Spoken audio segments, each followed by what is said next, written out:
অন্য জঙ্গলে তো যেতে চাও, অন্য জঙ্গলে যে বাঘের উৎপাত, সেখানে আমরা কিরকম করে বসবাস করব সেটাই ভেবে পাচ্ছি না।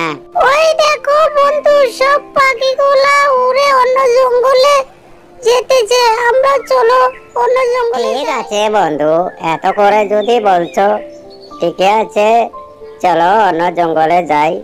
জীবন মানে তো যুদ্ধ, বাঘের হাতের থেকে বেঁচে যেরকম করে হোক আমাদেরকে জীবন বাঁচিয়ে রাখা। না, কি যে হলো, কিচ্ছু ভালো লাগে না। এই জঙ্গলে একটা পশু পক্ষী আসে না। এভাবে চললে আমার পেট কিভাবে চলবে আমি ভেবে পাচ্ছি না। আমি তো ক্ষুধার জ্বালাও সহ্য করতে পারছি না।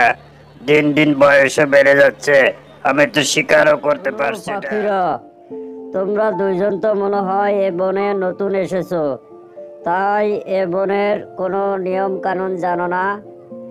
এ বনে কিন্তু সন্ধ্যার পরে থাকা যাবে না।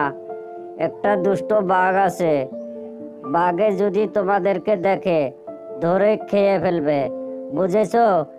তাড়াতাড়ি খাবার খেয়ে এখান থেকে চলে যাও। ঠিক আছে ঈগল মহারাজ, আমরা কিছু জানি না তো, আমরা নতুন এসেছি।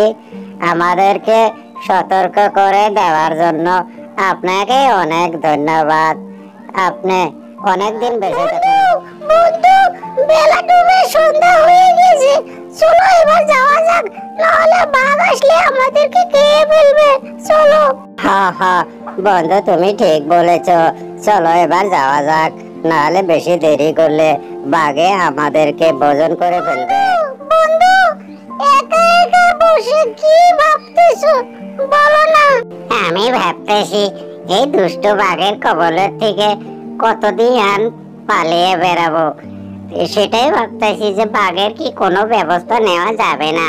বন্ধু, বন্ধু, আমি বলেছি এ বনের শিয়াল মামা তো খুব দ্রুত চালাক। চলো না আমরা শিয়াল মামার কাছে গিয়ে বুদ্ধি পরামর্শ নেই। হ্যাঁ, সেটাই ভালো হবে। চলো শিয়াল মামার কাছে যাই, দেখি শিয়াল মামা কি বুদ্ধি।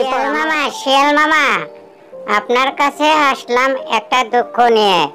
দুষ্ট বাঘের জ্বালায় তো বনে আর বসবাস করা যাচ্ছে না।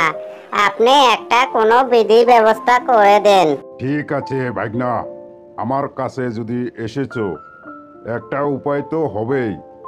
তোমরা আজ বাসায় চলে যাও, আমি একটা ফাঁদ বানিয়ে রাখবো। সে ফাঁদ কালকে তোমরা পাতবে, সে ফাঁদে বাঘ পড়ে মারা যাবে, বুঝেছো?